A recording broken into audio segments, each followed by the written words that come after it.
Back to an I-Team exclusive. Correction officers are at the breaking point, claiming they're being forced to work inhumane 24-hour shifts at one of the most dangerous spots in New York City, Rikers Island, even though the mayor has said that shouldn't be happening. Those officers talked only to investigative reporter Sarah Wallace.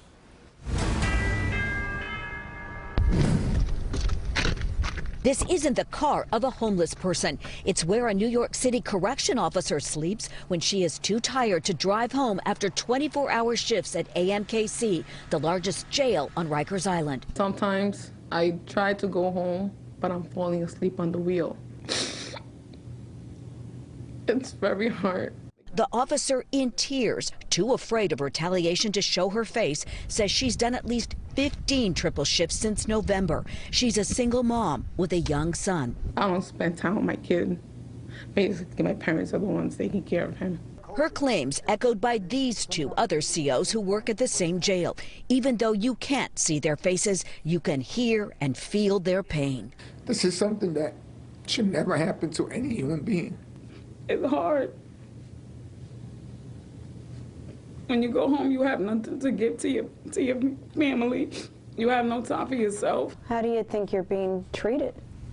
Inhumane, not eating for 2 to 3 tours. You're stuck every single day. It's just not fair and it's not right. The I-Team obtained this recent email from a supervisor at AMKC who called for 45 triples on one tour in late January. The union's president estimates that 1,500 officers have done 24-hour shifts since last spring. In April, responding to complaints then, the mayor tweeted his support of officers, adding this in a news conference: "There should never have been 24-hour shifts. This was a dumb managerial mistake. It's not going to be allowed from this point on, ever." And here we are, 10 months later, and my officers are suffering, working 30 hours straight in some cases, going into 4 tours.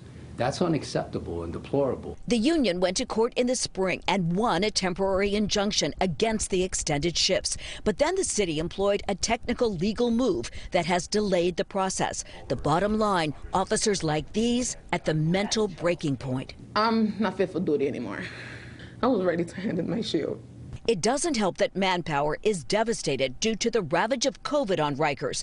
More than 1,750 officers testing positive since last spring, 282 since September, 8 dead.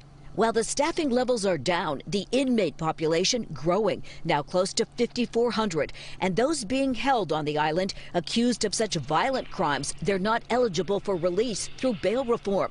These are recent photos of attacked officers taken by the union. I'm scared because I have a partner. And if something's going on, I don't know if I have the energy to even react. These are stone cold criminals, murderers, rapists, nonstop. What do you say to the mayor? I said we need help. We need help. He has to get involved somehow, somewhere, and hear our plea. What is it going to take for us to walk out? That may be next. That may be next. They may have to call the National Guard to come take a post on Rikers Island. DLC officials told us 24-hour shifts are not normal procedure and are reserved for emergencies. But documents we obtained suggest that is just not the case. A spokesperson for the mayor said he's made it clear that the use of triple shifts within the jails is absolutely unacceptable. They're now investigating the claims made in our story. From East Elmhurst, Sarah Wallace, News 4 New York.